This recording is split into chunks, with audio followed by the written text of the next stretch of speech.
ఆసియాలోని corona virus మరోసారి పంజా విసురుతోంది. ముఖ్యంగా హాంకాంగ్, సింగపూర్ నగరాల్లో కోవిడ్ కేసులు వేగంగా పెరుగుతున్నాయి. హాంకాంగ్లో ప్రస్తుతం వైరస్ కేసులు చాలా ఎక్కువగా ఉన్నాయని స్థానిక అధికారులు చెబుతున్నారు. మే నెల మొదటి వారంలో తీవ్రమైన కేసులు, మరణాలు కూడా దాదాపు 31కి చేరాయంటున్నారు.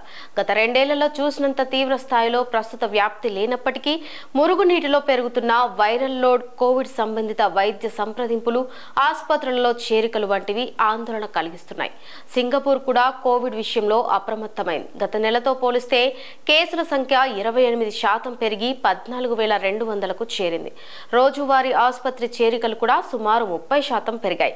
సాధారణంగా కేసుల సంఖ్య గణనీయంగా పెరిగినప్పుడు మాత్రమే సింగపూర్ ఆరోగ్య శాఖ వివరాలను వెల్లడిస్తుంది. ప్రజల్లో రోగనిరోధక శక్తి తగ్గడం వంటి కారణాల వల్ల కేసులు పెరుగుతున్నప్పటికీ ప్రస్తుతం వ్యాప్తిలో ఉన్న వేరియంట్లు మహమ్మారి సమయంలో ఉన్నంత వేగంగా వ్యాప్తించేవి లేదా మరింత తీవ్రమైనవి అనడానికి ఆధారాలు లేవని అంటున్నారు.